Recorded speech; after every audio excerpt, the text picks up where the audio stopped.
modernizing the energy delivery system for increased sustainability, and formal case 1155 in the matter of the application of the Potomac Electric Power Company for approval of its transportation electrification program. Hold on one second. I'm hearing an echo.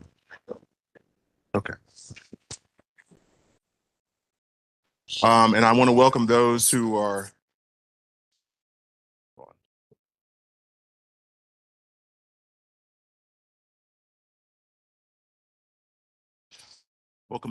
in the hearing room, as well as those who are joining us virtually on the commission's WebEx.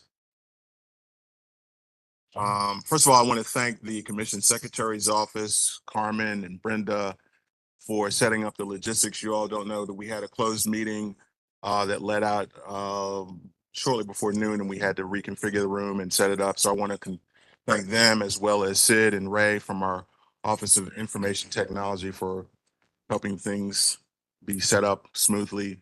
No one can appreciate what they do in order to make things like this operating. So I want to thank them for that. As we get started, a couple things: silence your mobile phones. Make sure that you get that taken care of so we don't have any backlash. Today's technical conference is going to be live stream on the commission's YouTube channel, and a link to the recording is going to be available later in the week in the commission's website. We have a stenographer that's here that's also going to be transcribing the discussion at today's technical conference. So I would ask that when you're speaking that you identify who you are and the organization that you're with, so that she can properly attribute any comments that are made by individuals here today. So for those who are speaking here in the hearing room, we ask that you get too close to a mic and just make sure that the mic is on. Just when you press the button, the green light should come on so that we can hear you speak. And those who are on WebEx, we have a number of people who are available, who are watching us on WebEx. Just simply click the raise your hand emoji or type a note in the chat, and we will acknowledge you so that you can speak. For those of you who are dialing on the phone, and I don't believe we have anybody doing so, but if someone is going to be dialing in, we just ask that you dial 6 to unmute yourself. And then when you speak again, just make sure that you identify who you are and the organization that you're with before you speak. One final thing, or two final things: avoid the use of any acronyms. As I shared with the stenographer, all of us here have a tendency to use various acronyms that we're familiar with, but she may not be as familiar with. So things like, well, there are a couple of acronyms that we could just dispense with right now. OPC, the Office of the People's Counsel; DOEE, the Department of Energy and the Environment; and EV, electric vehicles; PSC, the Public Service Commission. But if you slip up and find that you want to throw out an acronym, just kind of back up for a second, clarify what that word is so that she would have it, and then you can move on. And also, as you're talking, just speak a little bit slower so that she can capture everything and make sure that she records it properly. So let's talk about what we're going to do today. On this next slide, you will see, and I want to acknowledge we have a couple of people on the WebEx: Ms. Corman, Ms. Hodge, and a couple other folks, Ms. Rent. Welcome to the webinar today, the technical conference today. On the next slide, these are the things that we're going to cover today. We have basically two directives from the commission, and I want to go through those real quick, and then we'll have presentations, and then we'll wrap up talking about the technical conference report that the commission has asked that PEPCO produce. So the next slide, just to make sure that we're clear, this is the directive that the commission has issued in the March 10th order, which is to convene a technical conference to discuss whether and to what extent PEPCO's general terms and conditions for furnishing electric service in the District of Columbia, Section 10A, should be amended to exclude ownership by PEPCO of BTM, which is behind the meter, make-ready infrastructure. And we will also address the issues that are raised by OPC and DOEE about excluding distribution system upgrades and funding transparency. So the next slide. Yeah, what's on the next slide? And then this is actually the tariff language, but we won't get into that at this point because we're going to change the order of presentations. Thomas Bartholomew is going to be speaking on behalf of the District Department of the Environment. So what we will do is we'll flip the order. We'll have DOEE present, and we'll take questions on the presentation, and then we'll have OPC present after that, and then we'll go back to the tariff at the end of our discussion. Is that okay with everyone? Thank you. My commission colleagues, there's plenty of room for you to come up here and sit with me, please. With that being said, I'm going to turn it over unless there are any other questions or comments. Great. We're going to turn it over to the District Department of Energy and the Environment, Thomas Bartholomew. Thank you. DOE appreciates the opportunity to share our views on this matter, and thanks to the Commission staff. And thanks to the Commission staff for all of your support in setting up this presentation. So I think my slides are loaded, it looks like. So if you just want to pull those up. She's working.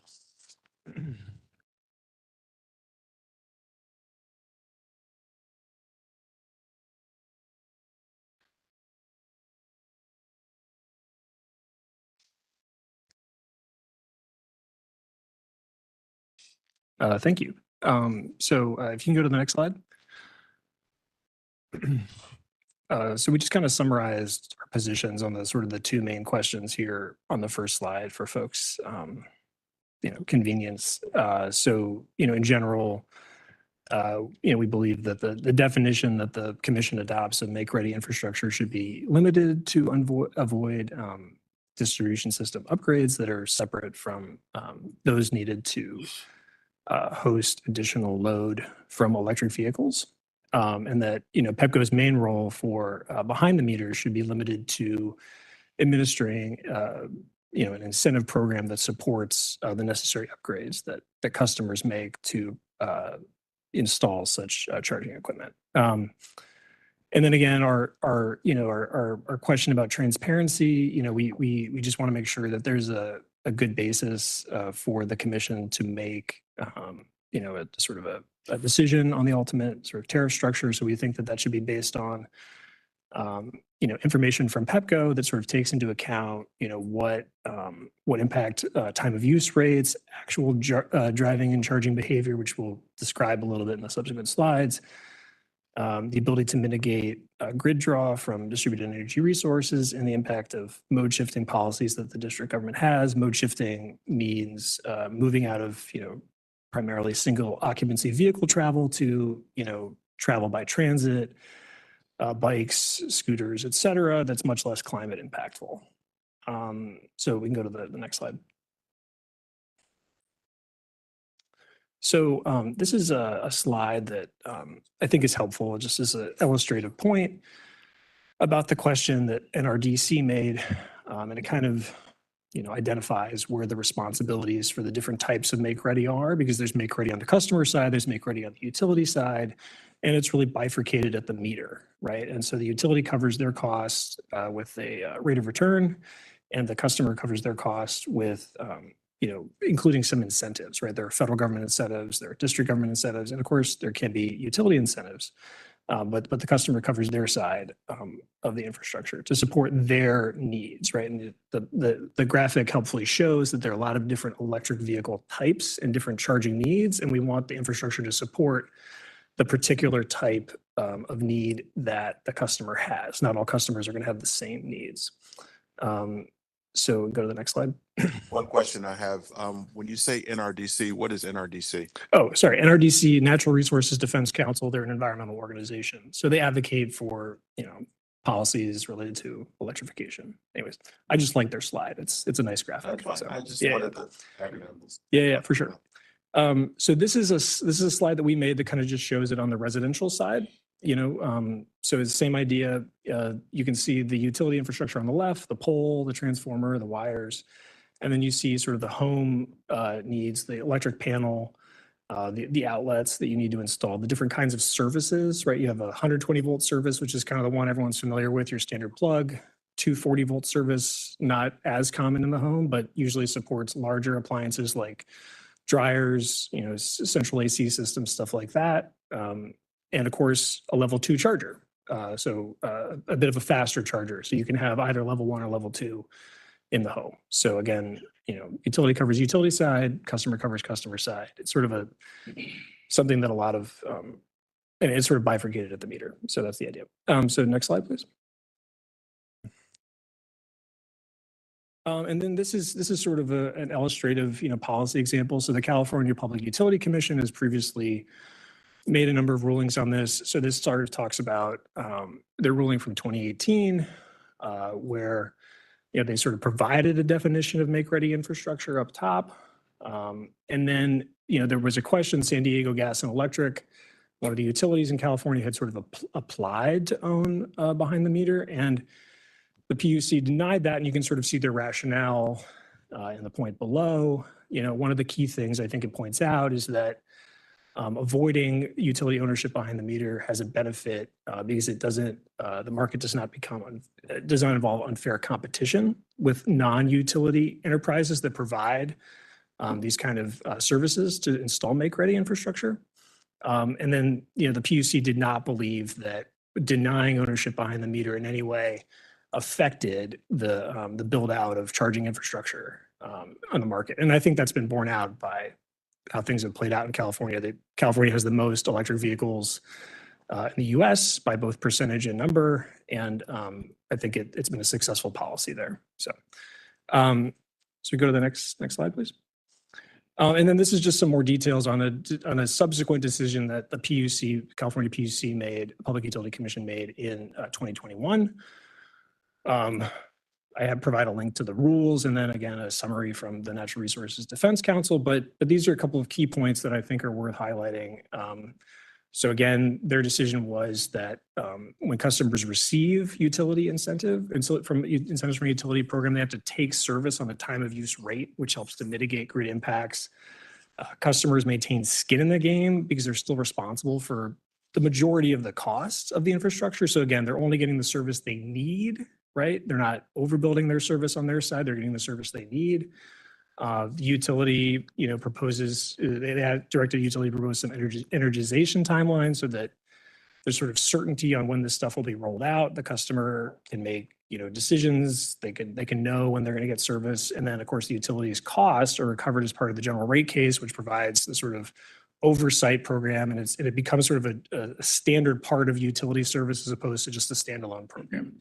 So those are all sort of elements of the California Public Utility Commission I just wanted to highlight.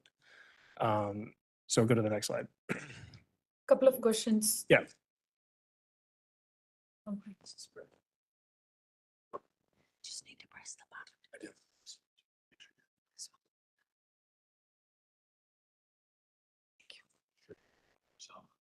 Hello. Yeah. So is that a choice that's given to the customer where they choose to have the utility install the infrastructure, the make-ready infrastructure, or they choose to do it and then get it reimbursed by the utility? So in California, they have an incentive program. So the utility is not installing. They are providing a pass-through incentive. I think you could do it as a rebate. There's other ways you could do it.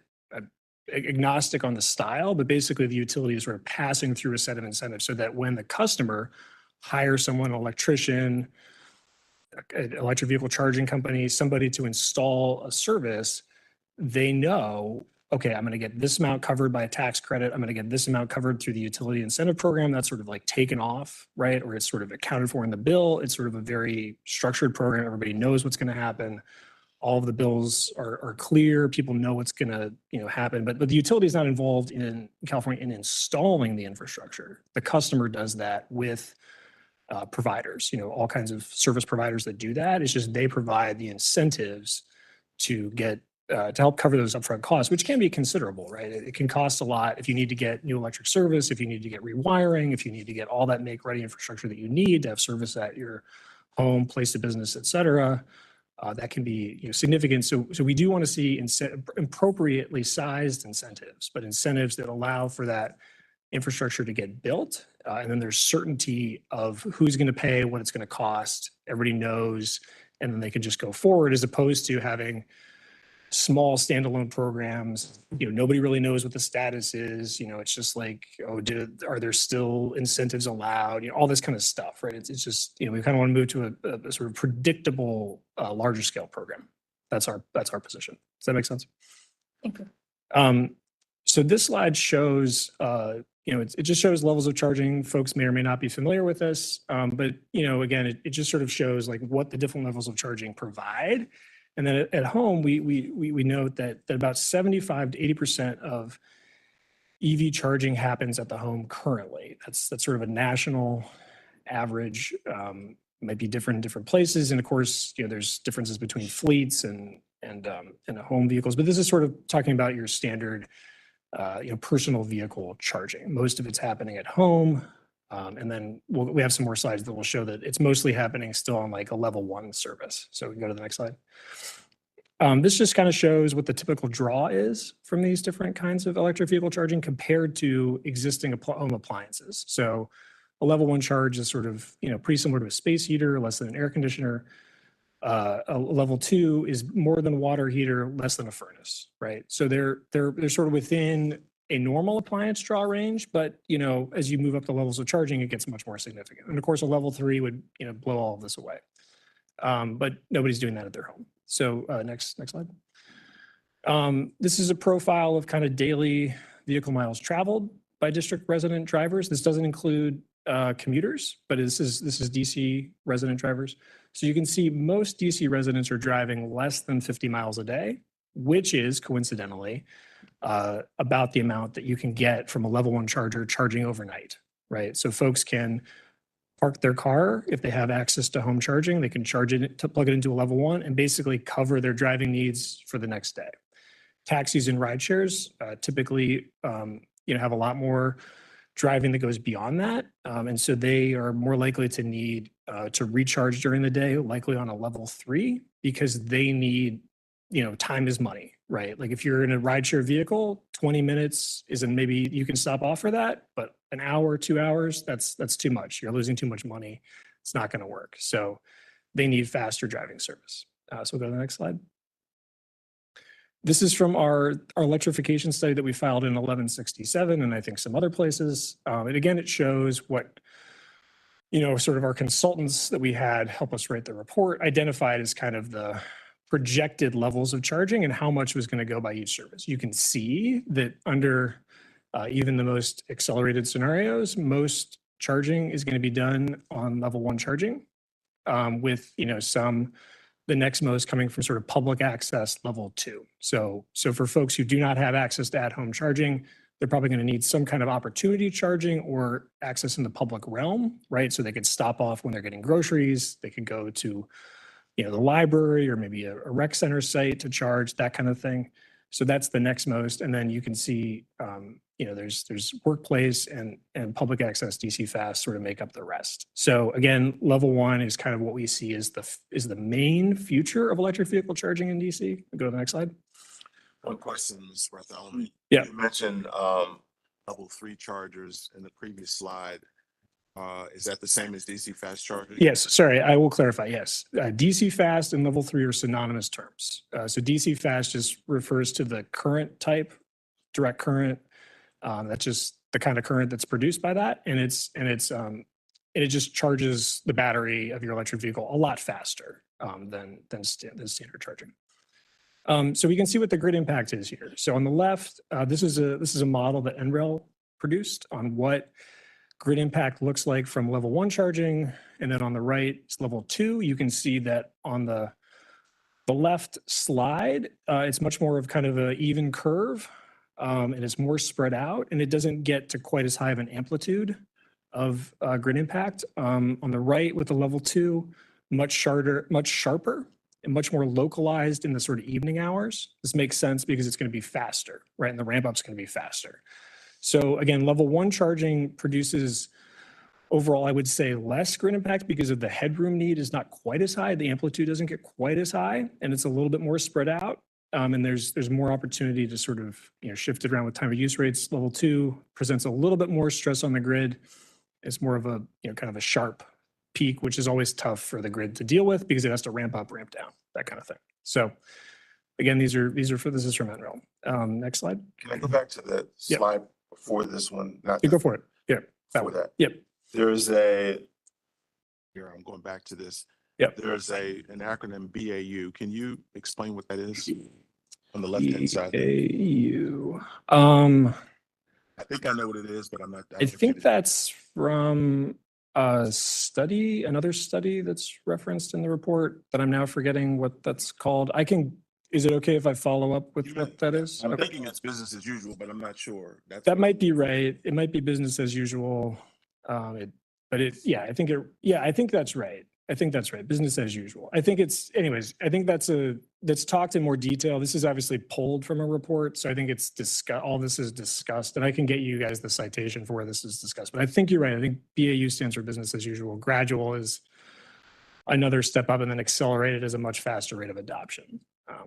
But yeah, my main purpose for this slide was again to show we sort of envision level 1 as kind of the major charging source in the future. But I will clarify that that's what that means. And then on the next slide, just Yeah, go for it. sorry to be nitpicky. I think it's forward. Couple more. Yep, that one. That one right there. NREL stands for the National Renewable Energy Laboratory. Just wanted to Yes, sure- yes, which is a part of the U.S. Department of Energy. They're sort of experts on this kind of stuff. So they have expertise on these questions. Thank you. Yep. Okay, next slide. So this is some more NREL slides. So the one on the left shows, again, a model from NREL and the impact of time of use rates. You can sort of see the time of use rate impact. Again, the amplitude doesn't get quite as high, and it's shifted a little bit forward. So that's kind of the key thing. Time of use rates, again, help to reduce amplitude, and they provide for sort of a shifting to sort of a more optimal time. On the right, you can see a kind of a non-shifted picture of different loads mixed in. You can see that, as I stated in the bullet, that EV charging loads, because they typically are going to come online in the evening when people are done driving for the day, they're somewhat asynchronous with other major loads. So, at that point, HVAC cooling is kind of coming down. Other, solar is kind of ramping down. So it's a little bit asynchronous. So that, presents a challenge, but the time of use rate can help to ameliorate that impact. Can you go to the next slide? This slide just sort of talks about EV adoption rates in DC. So the main point of this slide is, again, that this is coming. We're seeing a rising share of EVs as a percentage of registered vehicles in DC, which hit an all-time high just this past January of 11% of new vehicles. We have a goal in our Clean Energy DC Act by 2030 to get to 25% of all registered vehicles being EVs. We're currently at 2% or just above 2%. There are 280,000 total registered vehicles in DC. That's down slightly over the past few years. So we're seeing some mode shifting. And we have, a certain number of folks who regularly leave DC and a certain number of folks who come regularly into DC, which will also have to be served as vehicles shift to electric. If you want to go to the next slide. So this slide just talks about incentives for electric vehicles. So the ones that I've highlighted in green are ones that sort of directly benefit consumers. So fully electric vehicles are currently exempt from excise tax in DC. And residents can also qualify to offset up to 50% with a $1,000 cap on the installation of home charging. And of course, you can also get up to $10,000 for non-residential properties. So it's pretty significant incentive through the tax code. And then the federal government offers credits for purchase of new and used EVs. There are limitations, so you have to qualify. These are limited to domestically produced vehicles, but still a significant incentive. And again, they offer a credit also for installation of EV charging. And then the district has been awarded federal funds in the so-called NEVI program, the National Electric Vehicle and Infrastructure Program, something like that. Anyways, it's a U.S. Department of Transportation program to install electric vehicle charging on major corridors, transportation corridors in DC. And so DC is going to be rolling out that money to install EV infrastructure. And then DC is also going to apply for up to $15 million in the charging fuel infrastructure competitive grant program to further incentivize charging build out. And then on the bottom, I sort of, delineate the current PEPCO incentive programs that support electric vehicle charging. So obviously there's a ton of use rate. And then PEPCO has been approved for, public charger program and a public transportation charger program under this current FC1155. And so those programs exist as well. And one more slide on incentives, if you go to the next one. So there are some further electrification incentives that are related. So there's going to be home energy rebates, which is going to be administered ultimately. This is a federal incentive. It's going to be administered by our agency, Department of Energy and Environment, $60 million. And that will support electric panel upgrades, which are necessary for home EV charging often if folks need to upgrade to their service, and also electric wiring. And then there's also going to be an electrification tax credit to support electric panel upgrades of $600. And the key thing with all of these incentives, and this is kind of why I went through the incentives, is that the homeowner owns the upgrade, right? So that sort of supports the idea of a bifurcation at the meter, right? If you want to qualify for these incentives, if the district wants to take advantage of them, it makes sense for the homeowner to own the upgrade, right? And get incentivized for the infrastructure that they need. PEPCO works on their side of the meter. Next slide. Question. Yeah, I mean, questions. Yeah, so questions are now. With regard to the excise tax, I have a question in the chat as to whether or not it's the same as the sales tax rate of 8%. So the excise tax sort of works like a sales tax. So it's basically charged on the purchase price of the vehicle. And so if you buy a fully electric vehicle, you pay zero, right? On the slide, if you want to go back to, yep. Okay. So on the slide, if otherwise you're paying between 1% and 10.1% of the purchase price of the vehicle when you register it in DC. So it's pretty significant, right? If you buy a $40,000 truck, right, you're paying 10.1% to DC government. So it's a pretty big cost. So if you buy an EV truck, you pay nothing. So, yeah. Any other questions? Questions for DOEE? Questions from anyone on our WebEx?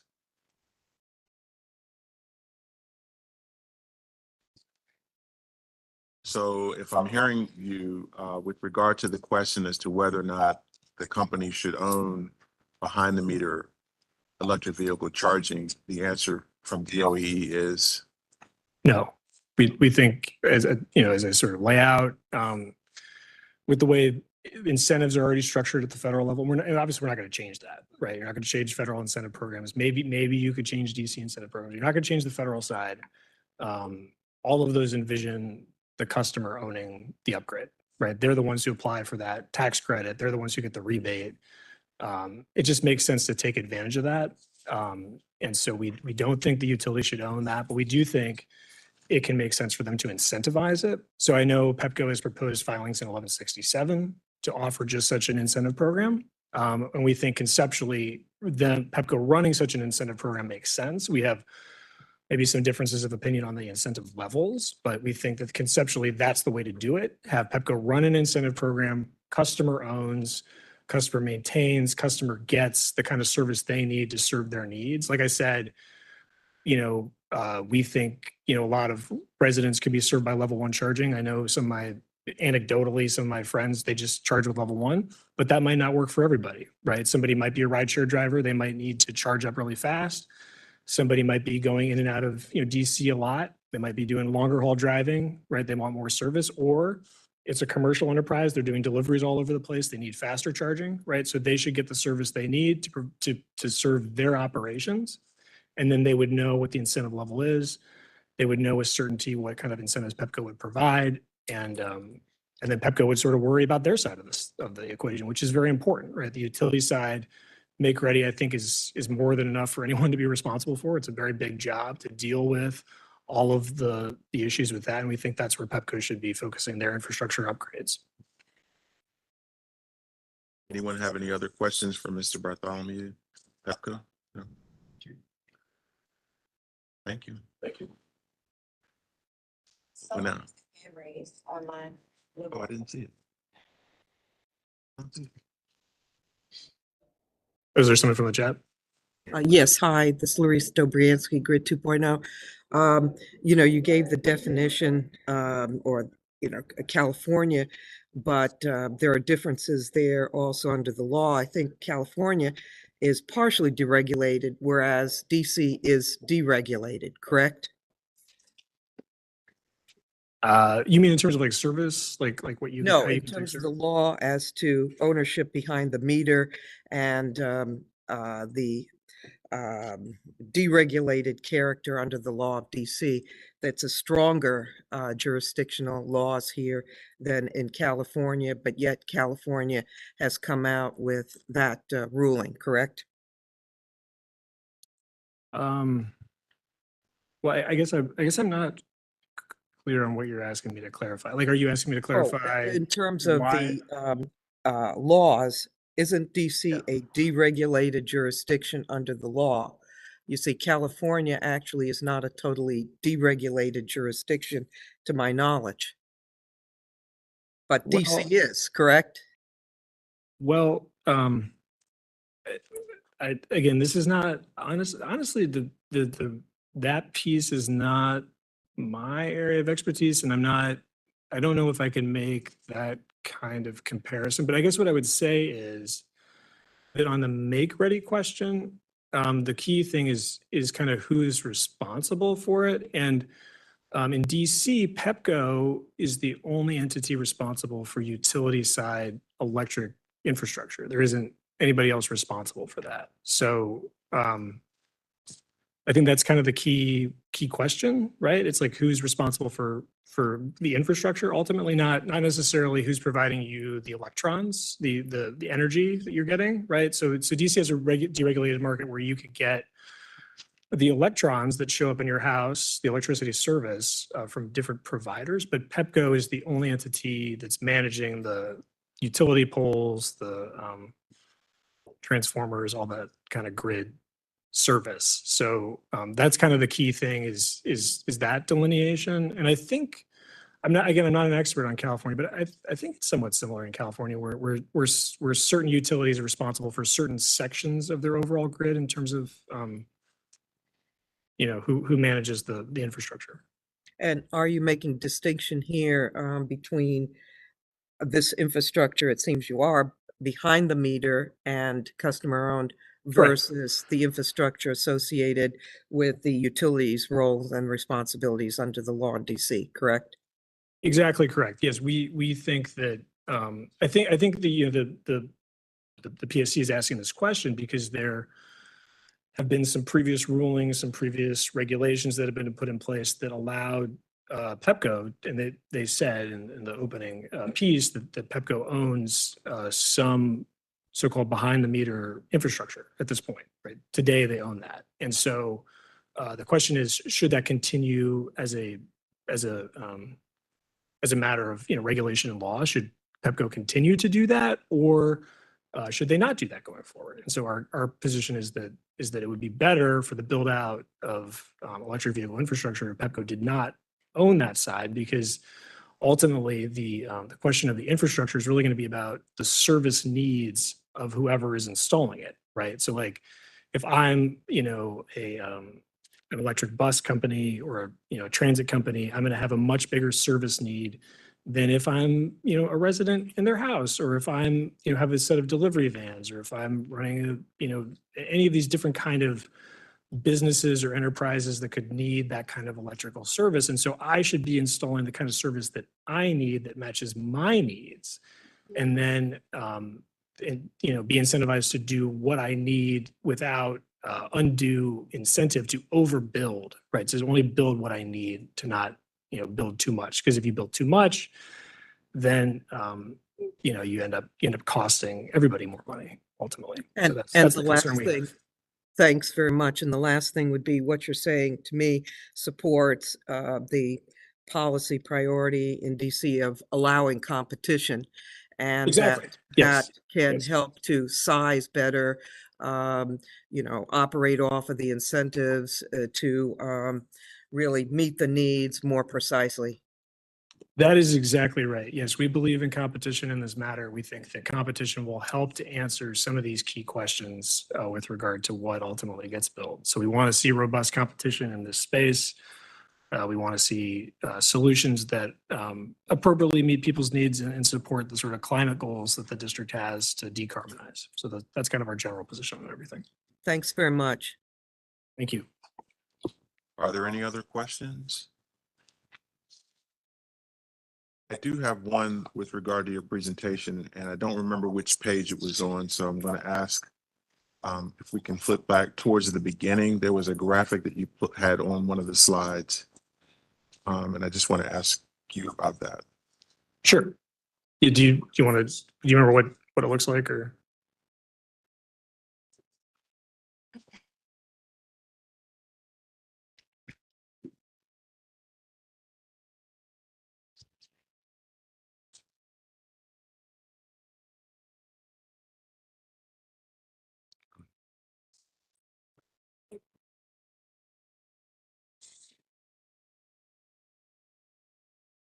Towards the beginning. I don't remember which number it was because I don't think the numbers.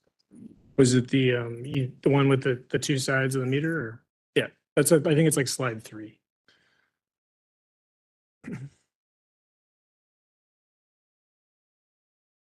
Yep, there you go. This one right here. Yep, What slide is that? Slide number 3? it's either 3 or 4. Okay. Gotta be. Is DOE recommending this graphic? I know we had a graphic that was in order number 19898. But is DOE recommending that the commission consider this to support its position on the tariff? I think it's helpfully illustrative. The two pieces that I think are relevant, particularly relevant, are, again, I like that they show the personal vehicle, the forklift, the truck, right? Each of those are going to have a different charging profile, right? And so a different charging need. So I like that, it sort of delineates the different types of customers. And then it sort of talks crucially about the electric panel. I think the electric panel is sort of a clear, sort of customer side thing because it's so sort of central to now how your house is going to operate, right? Like if you get involved in utility ownership of the panel, then it's like, well, like how much further are you going to go in that sort of regard, right? I don't think it really makes sense for the utility to be getting too far down the roads of a panel. But the panel is a key piece of infrastructure that, again, is incentivized by the federal government, and with the homeowner owning that piece of equipment, right? And then it shows the conduit and wiring, which again is something that the federal government is owning and incentivizing. So I think it sort of helpfully illustrates the customer side, some of the key needs that they would have, and then it bifurcates at the meter, which I think is just a really clear dividing line. Otherwise, the make ready sort of becomes sort of nebulous. It's like, what counts, what doesn't? Whereas if you sort of divide it at the meter, it's like, okay, everything on this side of the meter, Pepco owns and they control that, right? And that's really clear. That's how it's always been. They've always owned on that side and they always control on that side. And on this side of the meter, the customer controls. And so it gives each side, the appropriate clarity on control while also linking up with the existing incentives. And I don't know, I just think it's a good kind of thing. So you don't have to take this verbatim, but I sort of like those aspects of the presentation. Thank you. Are there any other questions or comments? Yes. Hi, Sarah Kogel-Smucker for OPC, Office of the People's Council. Just one clarifying question for your answer there. When you said that you recommend using the graphic, are you recommending that the tariff and definition remain visual, or are you saying that that graphic could inform what ends up being a written definition? An excellent question. Yes, I think it's both helpful to have a written definition and also potentially a graphic as well, but I do think a written definition is helpful. And so I also did cite the California PUC has rendered a definition of make ready, which I think is helpful. And I think can be cited. I think it's cited too in my presentation, in which we could, the commission can look at, and then also in their subsequent ruling in 2021, I think they further clarified the make ready piece. So I think a written definition and potentially a graphic are helpful as an illustrative example, but I think a written definition is good. Thank you. Are there any other questions, comments? All right, Mr. Bartholomew, we met your 1:45 deadline. Well, I very much appreciate it. You're Thank quite you. welcome. Thank you. Thank you. We'll turn now to OPC.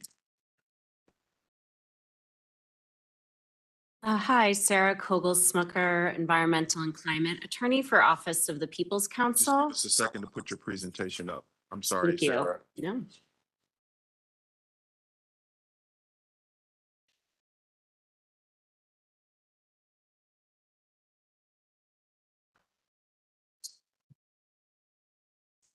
By the way, the presentations that we received from DOEE and OPC, they were going to be filed in the dockets, so everyone will have access to them should they need them. The Commission Secretary will docket them today.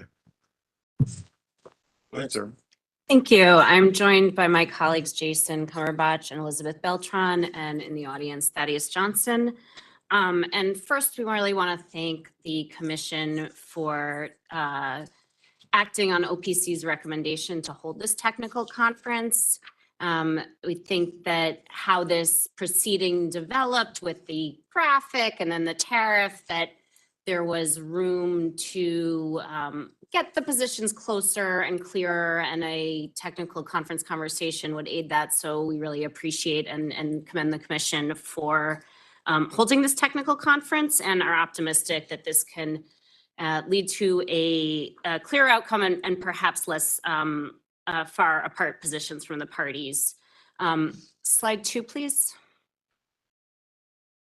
So this is just to clarify what we're talking about here today. This is the graphic that was used in both the order and the tariff, and both PEPCO's original definition of make-ready infrastructure, and in the light orange, the additional aspect that they've proposed that led to the position of both DOEE and OPC. Next slide, please. And so in terms of OPC's concerns, first of all, we want to wholeheartedly echo concerns about PEPCO ownership of behind-the-meter infrastructure. We want to echo all of the points that DOEE made, and that Larissa from Grid 2.0 just made about the line of demarcation, about the need to make sure that we are setting it up so there can be robust private competition. And wanted to add a point to that, though, which is, I think it's important to differentiate between ownership and funding. You know, we can have a clear line of ownership and all sorts of different funding structures, be they rebates, be they rate-based to the general rate, be they some other rate funding mechanism. So I don't think that we need to that the ownership necessarily dictates the funding. So wanted to make that point. And just 2 points of potential disagreement or distinction from DOEE. One, OPC for now does not agree that the distribution upgrades on the utility side of the meter should be in the general rate case, as we put in our comments. Given the current state of EV charging and EV ownership in the district, especially given the socioeconomic and geographic demographics, we think it is, from a principle of cost causation and equity considerations, more equitable to have EV owners generally cover those rates. Now, as this develops and as this transformation continues, it is certainly possible that there would be different considerations and then a different conclusion. But for now, the OPC's position is that it's inequitable to ask general ratepayers to fund what is currently a not being utilized overall by general ratepayers. And then just another distinction based on the question that I made is we feel strongly that any definition should be in words. If there's an illustrative graphic, that can be helpful, but we think that there does need to be a written definition that can be interpreted and referred back to here. So in terms of concerns, turning to the second set of concerns, which is cost and funding transparency, previous slide, thank you. So we echo a lot of the concerns that DOE mentioned. I do want to highlight, as many of the folks in this room and in the audience are aware, OPC has filed now multiple petitions and additional filings regarding interconnection issues, and particularly regarding transparency and necessity of distribution system upgrades. This has been in the context of solar interconnection, but we draw some parallels here that we want to highlight. The first parallel is the reason that we've filed these petitions has come from consumer complaints. So consumers, solar consumers looking to install rooftop solar and interconnect to the system have gotten hit with very large bills and come to OPC, and then we've investigated those individual complaints, but it's led to broader concerns, and that's led to the petition. And we want to highlight that because that goes back to the funding and rebate question. We are concerned if the costs to the customer, again, especially at this point of who's installing EV chargers, is fully borne by the utility, we lose that mechanism of the consumer looking at those costs, questioning those costs, and perhaps us being able to draw broader trends from that. But the second concern that we have about interconnection is the transparency in the distribution system upgrades, whether it is always necessary. And then want to just add to the list that I believe of considerations that DOE mentioned is also the need to explore non-wire alternatives, and a concern about a failure to do that at points, or a time when it has not happened to the degree that it should. So we're happy to answer more questions, and my colleagues who have worked on the interconnection petitions have joined me so that we can have that conversation if needed, but wanted to raise those to start. And slide 4, please. Before we move to that, a little hesitant to delve into any matters that are pending before the commission. So I'm going to shy away from asking questions about that, even though you've invited your colleagues to answer them. But I do have basically 2 questions. Oh yeah, make sure that all your devices are turned off. We're getting some feedback, so make sure if you have any devices, you turn them off. I'm struggling with the concept that you said earlier about ownership doesn't determine the function. I'm not sure I understand what you mean by that. And I'm sorry I didn't ask you when you said it, but I wanted to pause until you wait. No, now is a great time. So perhaps I misheard DOEE, but what I heard was that the consumer would own on the consumer side of the make-ready infrastructure, and thus it should be funded by rebates, and that the utility would own on the utility side, and it would be put in the general rate case. And I just wanted to take apart those 2 conclusions just because the consumer owns it on the consumer side doesn't necessarily mean that it requires a rebate structure. And just because the utility would own it on the utility side doesn't necessarily mean that it should be in the general rate case or that the consumer shouldn't contribute to a portion or all of those costs. But if the utility is incurred an expense for whatever associated with the charging, why would that not be in the considered part of its rate base? I'm trying to figure out where, from a rate making perspective, how do we draw the line? Because it would seem to me that if the company has incurred a cost on behalf of customers, then those costs will be borne by all ratepayers. Yeah, and we don't have a specific recommendation on that, but we're happy to look into that further or make our recommendations. But what I would say is that, you know, with solar interconnection, the distribution system are borne by the consumer. So that's an example. It doesn't mean that the consumer then owns that side. And as I said, we've had the position that the upgrades solely related to EV charging, and that's a big question how you distinguish that, should be borne by at least the category of EV charging consumers.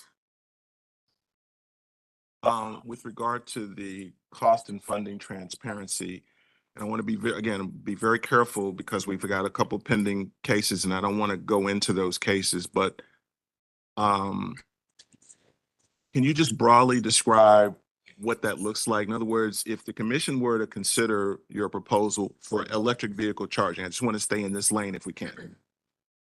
What exactly would that look like for electric vehicle charging? Not, you know, net energy metering. I don't want to go into that because that's not part of this case. But on this concept of cost and funding transparency and whether or not it should or not be excluded in the definition of make-ready infrastructure, because that's kind of what you said, the OPC said.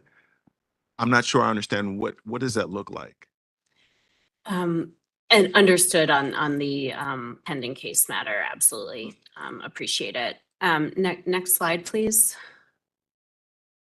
So the recommendation that we have is that we don't know exactly what that looks like. We recommend a second confidential technical conference for PEPCO to walk through its power flow analysis in determining distribution upgrade needs for EV charging. You know, we think that additional learning is needed here, an understanding of how they are determining it to be able to make recommendations on what, if anything, would be more transparent or provide more guardrails or provide more assurance that it is the absolute amount needed and that all other alternatives, including non-wire alternatives, have been exhausted. I want to give PEPCO an opportunity to respond to that to the extent that they're prepared to do so. But I'll let you go ahead and finish unless you have a question. PEPCO has a question about that. No, that is our recommendation as a next step. You know, we understand and appreciate the confidentiality issues and recommend that the technical conference fully address and account for such confidentiality issues, but that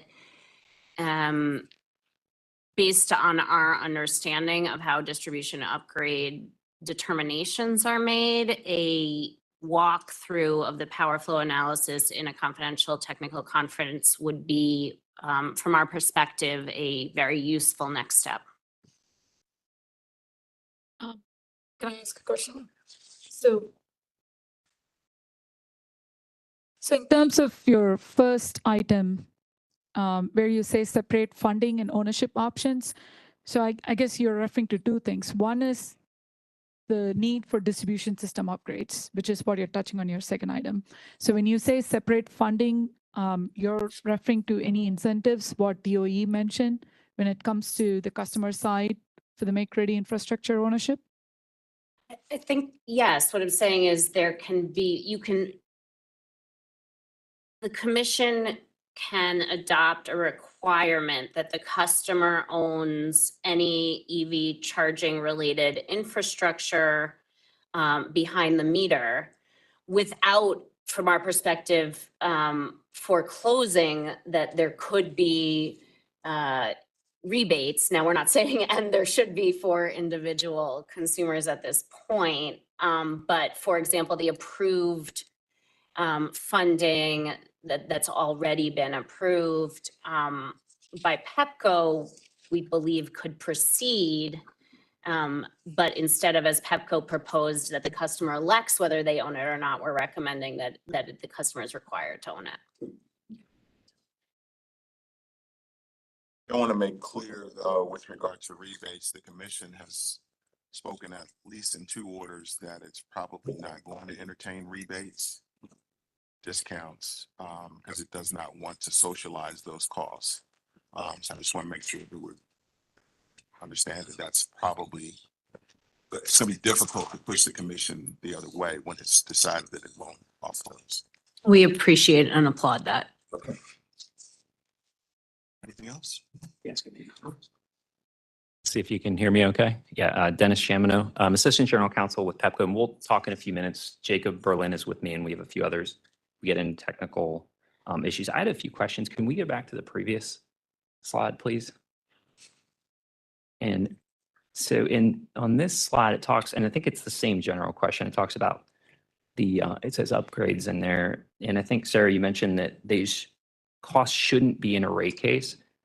But were you speaking just for the distribution system upgrades or the costs that were already approved? I'll make sure I understand, because we have already incurred costs for level 2 charging, right? For the chargers that have been installed. So is it limited to just upgrade costs that shouldn't be approved in a rate case, or did you mean something else? That's an excellent question. I don't believe in our comments that we were trying to revisit that prior decision. So I appreciate the distinction. And then I think I only have 2 more. You were talking about the various other issues, and I think Mr. Edmonds was talking about distinguishing between pending cases and interconnections. But you mentioned that I think anecdotally there had been complaints on the interconnection space with maybe NEM customers, which is net energy metering, or otherwise. Have you had complaints about EV, about the approved programs that we have that would lead you to believe that there are issues with costs and funding transparency or distribution upgrades for any of the approved programs?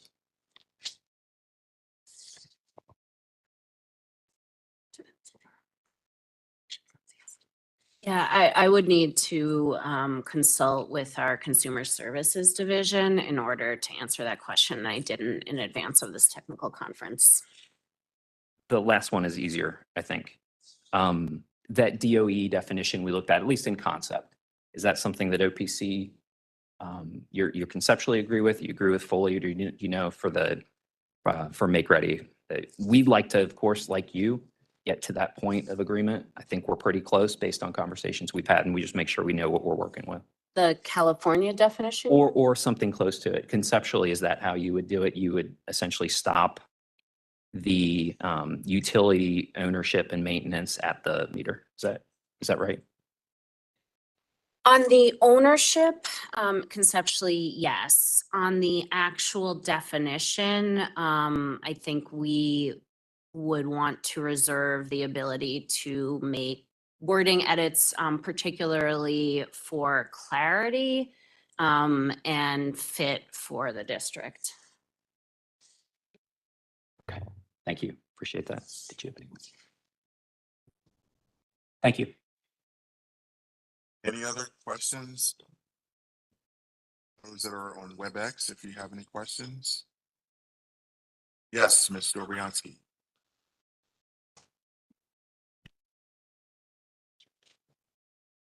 Make sure you unmute yourself. Sorry, thought I'd change it. Support very much your concerns that you've raised.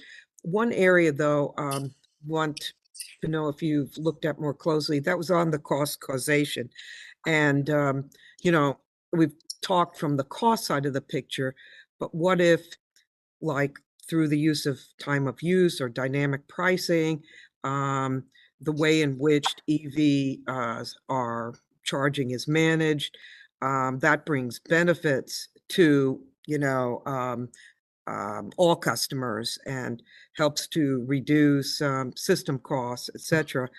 Um, I mean, would this need to be looked at so it isn't so, like black and white in terms of here what could be put in the rate case if customers do benefit from EV charging, load shifting, et cetera, that derives from the ownership of the vehicles and the associated infrastructure behind the meter?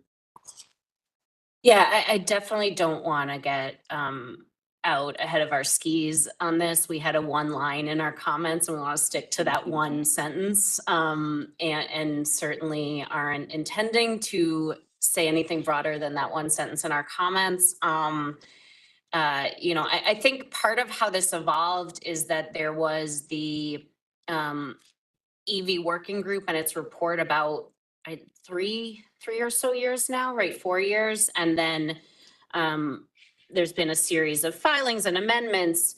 And we haven't, again, we really appreciate the commission's technical conference today. And because, this issue definitely requires and calls for a careful look and updates as the issue rapidly evolves, and especially, now that there is the federal funding in place. So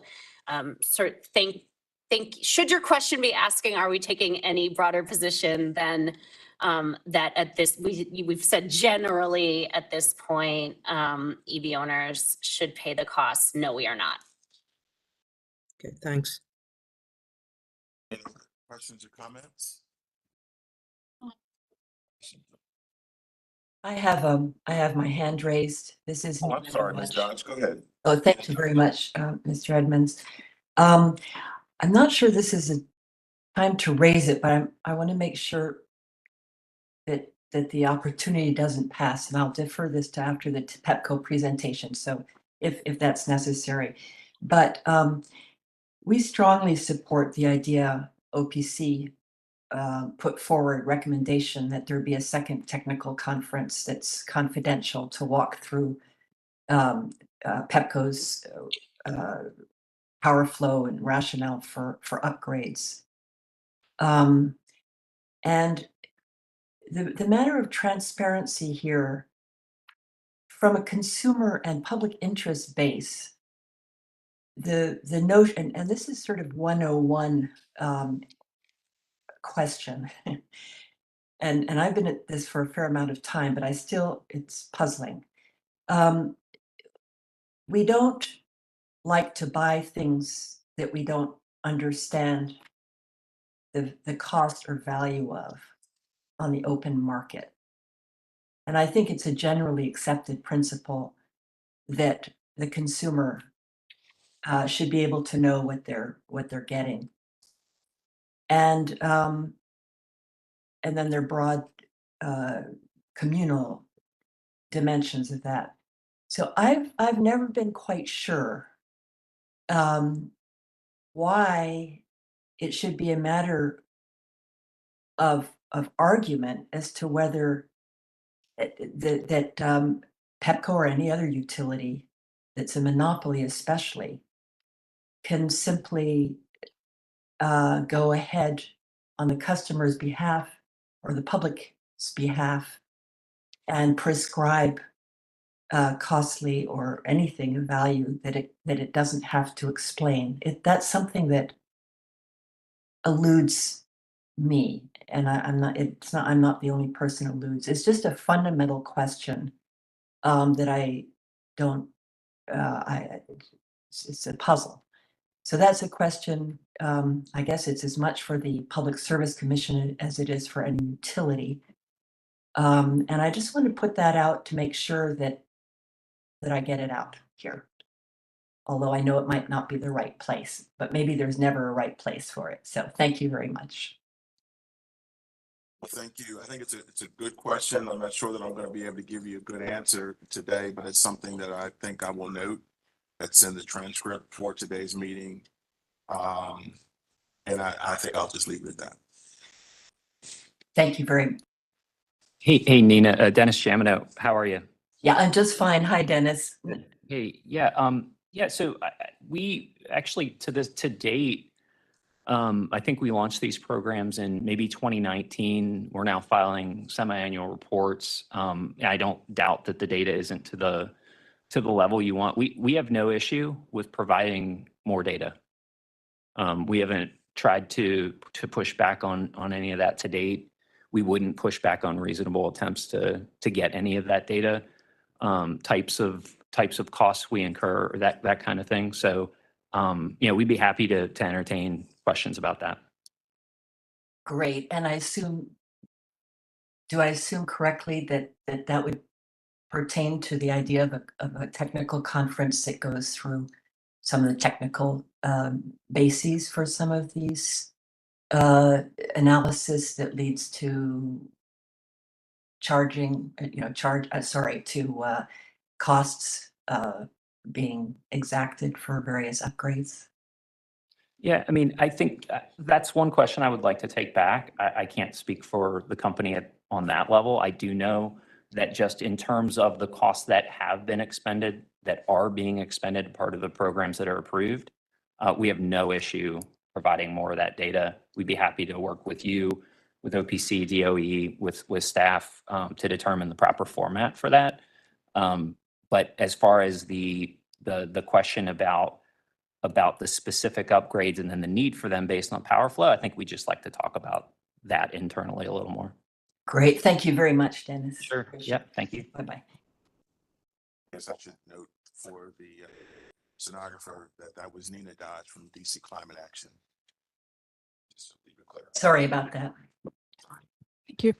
So two questions. The first one is to clarify about the position of OPC. I think I heard you say you prefer that the customer owns and maintains the system behind the meter for the make-ready infrastructure, but does OPC also, OPC's position also in terms of installation, it happens through the customer by using a third-party contractor of their choice, or is Pepco going to do the installation? What's your position on that?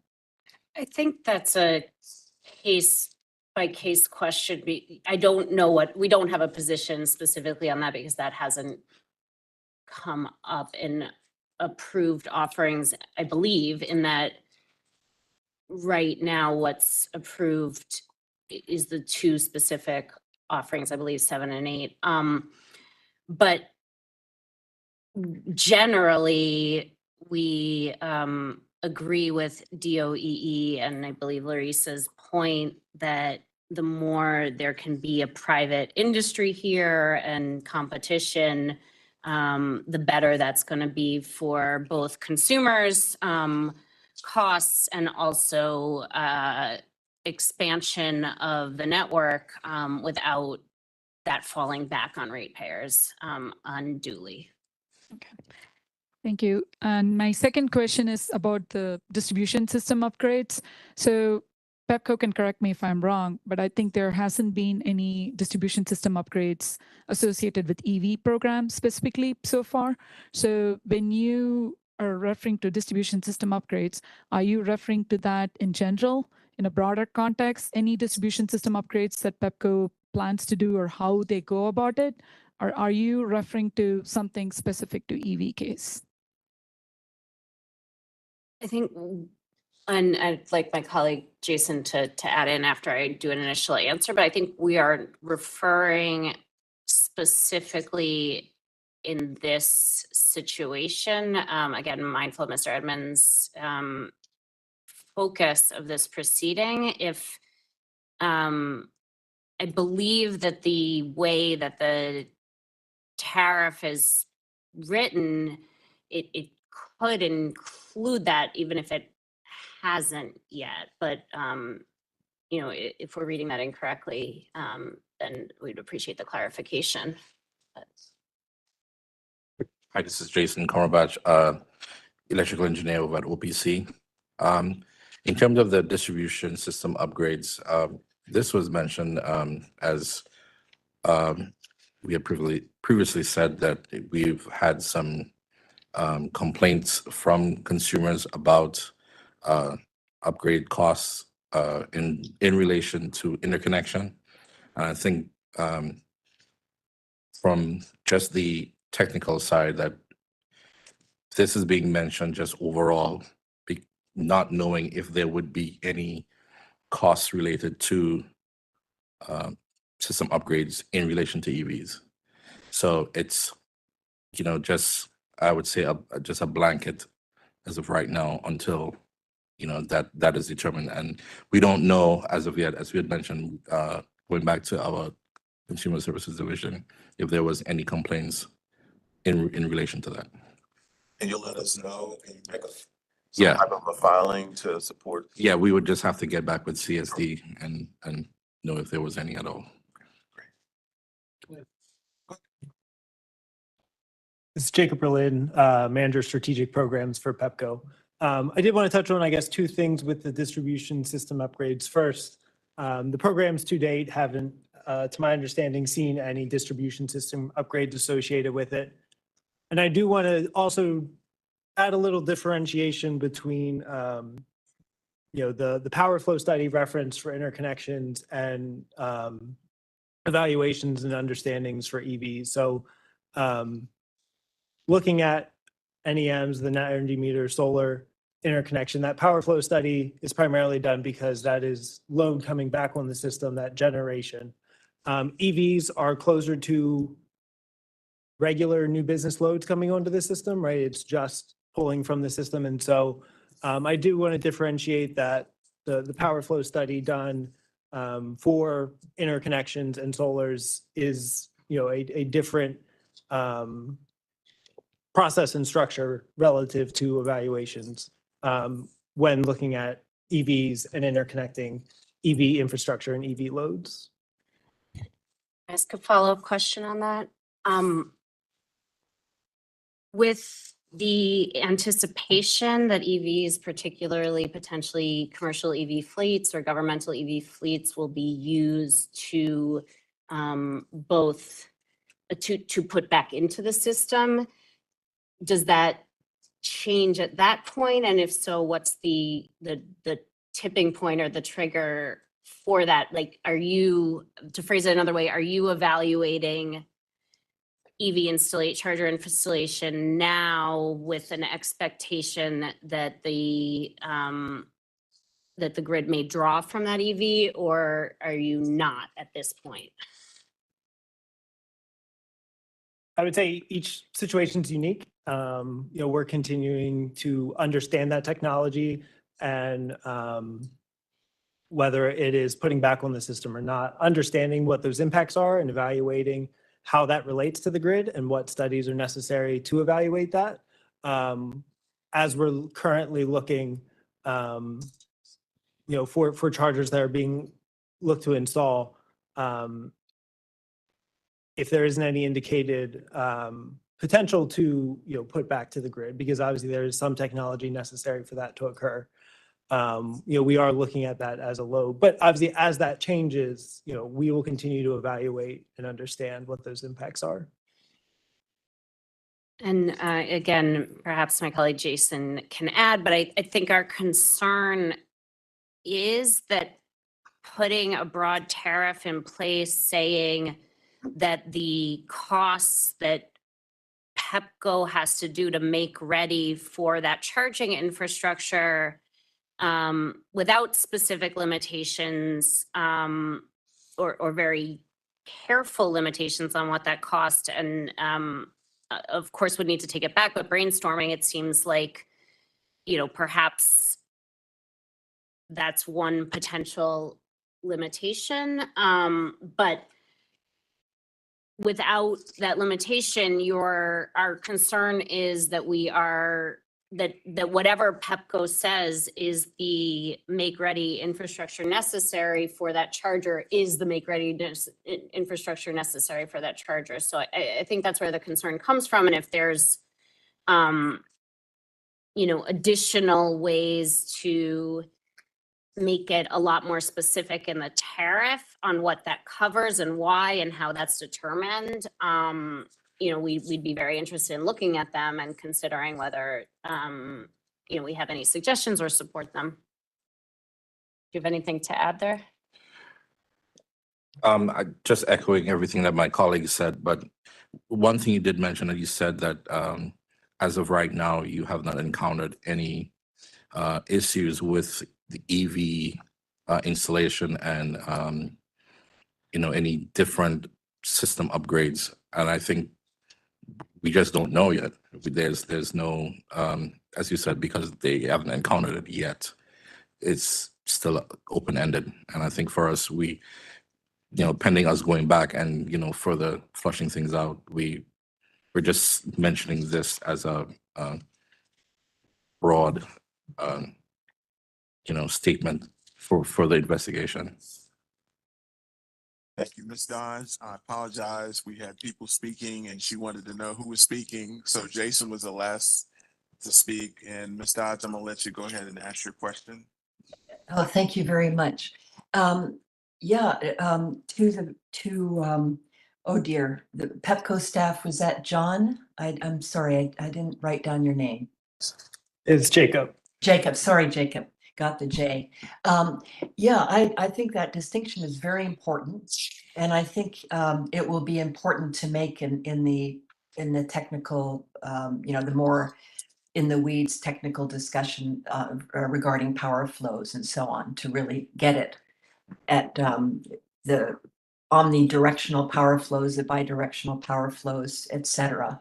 And just pointing out that I think that all of us, there is a community of thought leadership and actual technical leadership now in the District of Columbia that's sort of grown up with MedSys and Sense on these issues, and that is much more ready to contribute and able to contribute in very productive ways as part of multi-party discussions. So I think this promises to be really interesting, and I think fruitful going forward for all parties concerned.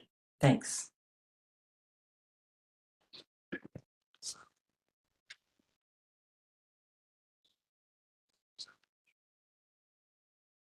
Are there any other questions or comments? I do want to mention something. I'm sorry. Oh, go ahead, Nicole. Sorry, I've had my hand up for a minute. So this is Nicole Rentz. I'm with the Chesapeake Solar and Storage Association. And our members do a lot of solar. We also do a lot of storage, and many of our members are also looking into electric vehicles as battery sort of systems that are the sort of newer technology that's coming out, and how they can interact with the grid. So I just want to say my comments are, I'll keep it, but basically we support and echo DOE and OPC's concerns and opposition to behind the meter ownership by the EDC. Our position is that their franchise ends at the meter, right? They own, they operate the distribution system on behalf of the public, but when you venture into the private side, private property, you're really shifting their responsibility. Yes, EDC is electric distribution company, which is Pepco. So sorry, Nina, I'm just reading from the chat there. And then, just generally, we agree that the incentives that the commission, establishes for the utility should not, place them in conflict with the capital markets. In all of these, in the DER market, in particular distributed energy resource market, we've seen, that there's definitely appetite in the private capital market for financing and installing this equipment on behalf of consumers, and it's not a risk that ratepayers need to take on. As long as the incentives are there, it's been shown to work. And then finally, we'd support OPC's request for a technical conference about power flow analysis and distribution grid upgrades. This is something, as they correctly noted, that solar interconnection customers have been raising for years. And the reason is that, the customers have most customers up until just recently have been paying 100% of the electric distribution upgrade costs associated with installing their systems. And so, yeah, having some window into the necessity of these costs and, whether the amounts are standard, are in line with other jurisdictions. That's a concern that we've raised over several years now, and we definitely agree that there needs to be more transparency, and just so the public can help the commission hold PEPCO accountable. Yeah, so those are my comments. Thanks. Thank you.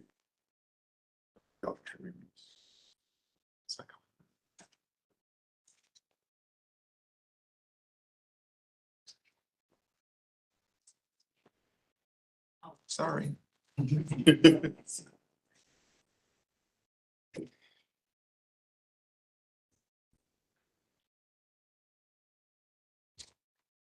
Thank you. I'm going to ask everyone to, first of all, are there any more questions, comments? And I want to throw something out, and then we'll talk about the report and all that. Yeah, or make sure that, I think that we did have a few things we were going to say at the end. Do we still have the opportunity to do You may that? say them now. Okay, I'm Go going to ahead. hand it to Jacob in just a second. I want to make sure when we're looking at the requests that are being, the Dennis Jamino with PEPCO, with the requests that are being made, we're not trying to conflate things that are being seen in the interconnection context to use them as a way to get them in Right. to this context. Not to say that they won't at some point be relevant, but to say we've had issues on the solar side and to automatically assume we're having issues with the EV side.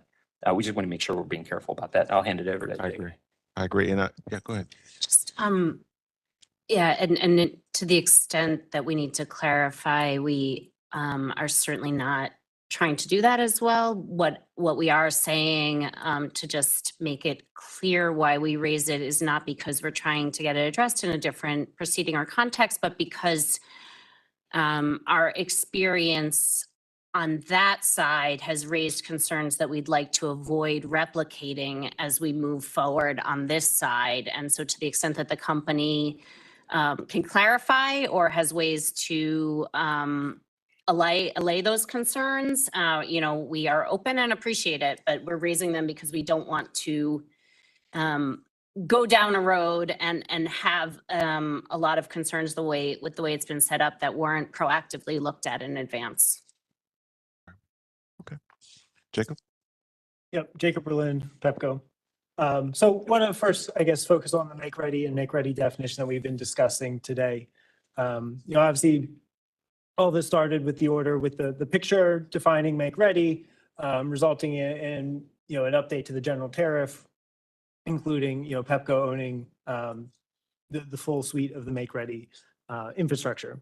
And so, obviously, with this EV markets continuing to evolve, we heard from customers as well around their concerns of us owning that behind the meter infrastructure. And so that's where the most recent proposed update included that optionality, right? How do we best support our customers in this space as they look to, install infrastructure around EVs? And, this market's continuing to evolve, and we're continuing to look at how, as a utility, are we best supporting our customers? How are we complementing the private market? How are we complementing federal incentives and all those things to best support our customers, best support the growth of EV infrastructure, and ultimately reaching DC's goals? And so based on all that, I think PEPCO is supportive of further defining what make ready is and that ownership between front of the meter and behind the meter. And I think we're supportive, as Dennis, I think you alluded to earlier, having clarification written in to make that update for behind the meter ownership of make ready equipment. Thank you. So I'm going to throw this out there, and I apologize that it's not going to be on the slide because I thought about it as we were having the conversation. But in his concurring opinion, in order number 19898, on page 3, Commissioner Beverly notes that in what was at that time Bill 23-193, which was introduced at the DC Council, the bill was titled the Electric Vehicle Readiness Amendment Act of 2019. There was a definition of EV make-ready infrastructure, and I'll read the definition. I quote, "The equipment provided to support electric vehicle charging, including conduit, sufficient electrical panel service capacity, sufficient distribution transformer capacity, overcurrent protection devices, wire, and suitable termination points such as a junction box, but not the electrical vehicle supply equipment." And in that same bill, the term electric vehicle supply equipment was defined as, and I quote, "all the charging equipment necessary to deliver electrical energy from an electricity source to charge an electric vehicle's battery, including cable, conductors, and electric vehicle connectors, attachment plugs, and all other fittings, devices, power outlets, or apparatus installed specifically for the purpose of transferring energy between the premises, wiring, and the electrical vehicle." I'm only offering that because that is, and even though the council did not, in the final bill, adopt the definition of EV make ready, I offer that because that might be the type of wording that could perhaps, match up with positions. And so I want to have you all to take a look at that. And I realize that, Dennis, you all are preparing the report, and I'm springing this on you today, and you haven't had the benefit of seeing it. So we can figure out how to address it. You can mention that, you can say that the staff mentioned it. And, if folks want to comment on it once the report is filed, they may do so. But I want to make sure that you are aware of this, that this is something that he wrote. Actually, I wrote it, but he put it out there. And so take a look at that. Order 19898, Commissioner Beverly's concurring opinion on page 3. All right. So if we can go back to the slides to probably the last 2 slides, Carmen. Sure.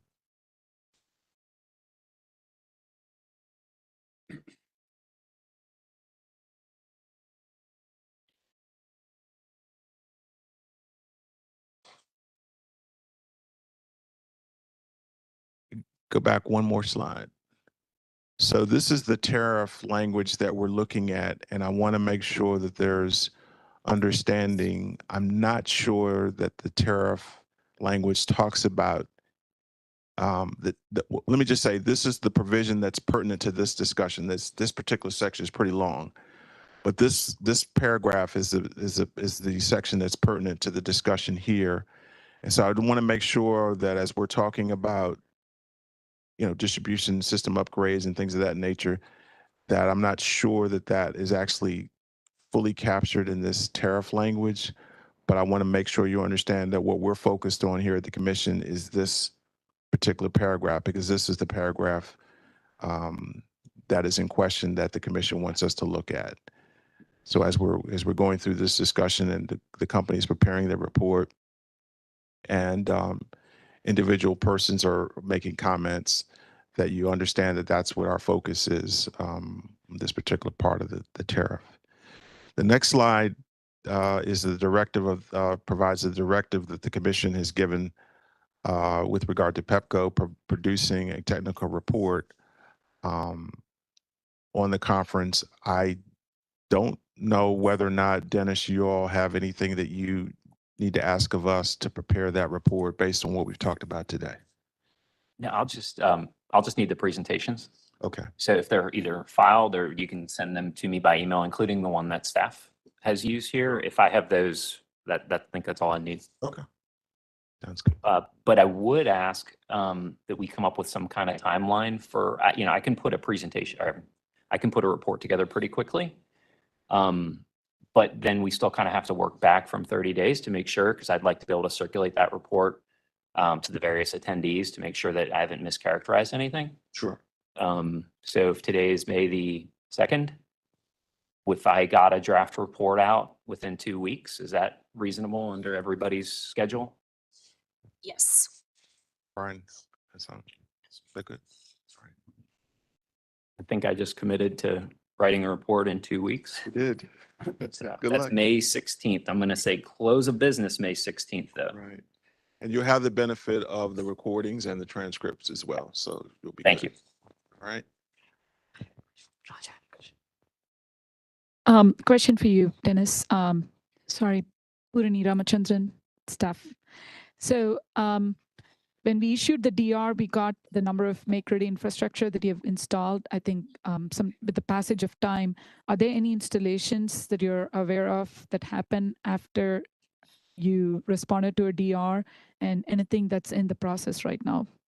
I'm just trying to get an idea if you're still continuing the installations, or have you heard from the customers that they prefer for you to do the installation for them? If you can share some details along that. Yeah, what I can do is, sorry, Dennis Jamino with Pepco. What I can do is put that in the report. So I'll be happy to put the latest numbers. We'll have an as of date. That'd be great. Okay. Yep. Sorry, I'm late to the party. Don't forget to identify yourself. This is Roger Fujihara, Commission staff.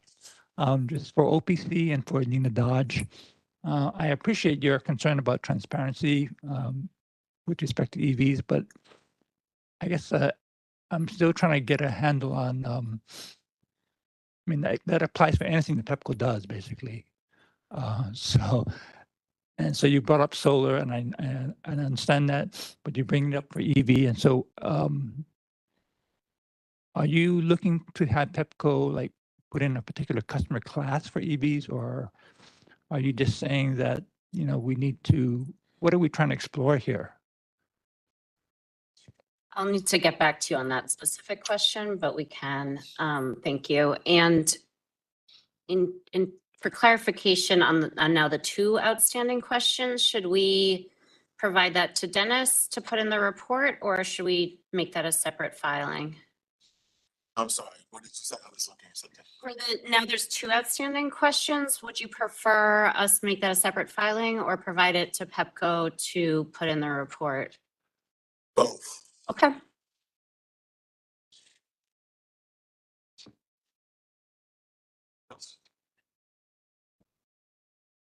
Are there any final comments or questions from anyone here in the commission's hearing room or joining us by WebEx? Going once? Well, I thank everyone again for being here at the technical conference. Again, big thanks to the commission secretary, Carmen, and Ms. Brenda and Sid and our stenographer who have been supporting us. This concludes our technical conference, and so we look forward to seeing the report from the company.